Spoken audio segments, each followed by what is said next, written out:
A lot of people get caught up in that. May Allah protect us. There's a temptation that's difficult. So this hadith is related, this hadith al-Qudsi that we just read, hadith al-Qudsi, it's related from Anas ibn Malik radiyallahu anhu, that La ilaha illallah. The Prophet sallallahu alayhi wasallam related from Jibreel alayhi salam, who related from Allah subhanahu wa ta'ala, that man ahana li waliyan faqad barazani bil muharaba.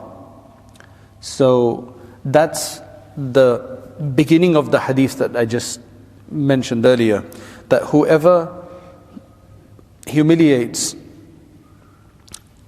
disgraces, thinks lightly and looks down upon a friend of mine, then he's essentially called for a war with me.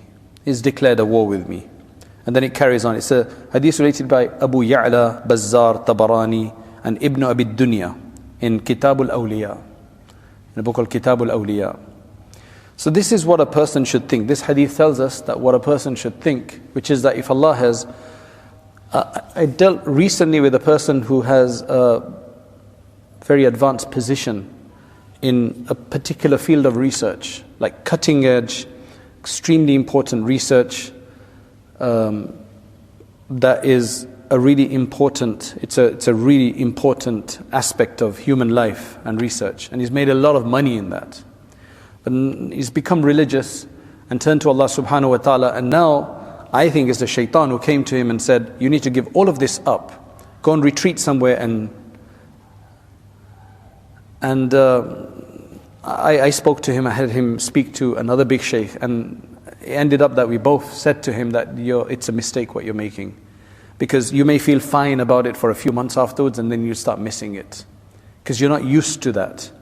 And what we want you to do is, so until now you were in full dunya, your whole pursuit was the dunya, and now mashallah you've got the consciousness and the conscience of Allah subhanahu wa ta'ala, so you want to make it full deen, but you can't really escape the dunya.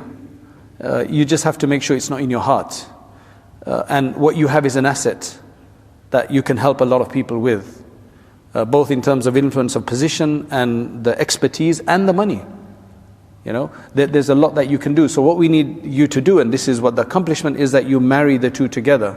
So you carry on, but then you are making sure that you maintain your faith, enhance your faith, make up your qadha prayers, etc., and make sure that you are able to achieve both. So now what happens is that when you start doing that, because you don't know how to do that, there's a lot of people who don't know how to balance the deen and dunya, the faith and the world. They've been so much into the world, they just don't understand. They think that ulama don't have any fun, or righteous people don't have any dunya at all. Because why? Why do they think that? Because generally a lot of the time when we mention the stories of the righteous ones, we mention the rather extreme stories, the stories of absolute perfection, where people like Imam Ghazali saying you should have nothing, you know, the absolute zuhud stories. And they're valid stories and they're good stories, but they're not easy for everyone to attain, not straight away anyway. So they misunderstand where they're supposed to go with this. So what happens then with such people is that they go either back too much into the dunya because they don't know the balance, or they go, I mean, it's probably less too much to the deen because the dunya pulls further. So you have to help them balance themselves to get both right. And that's important.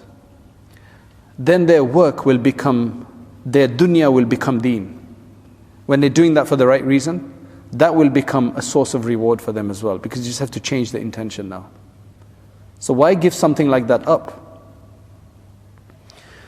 May Allah make it easy for people to move over. Otherwise a lot of people think that there's no fun and enjoyment in the deen. It's dry and there's nothing there.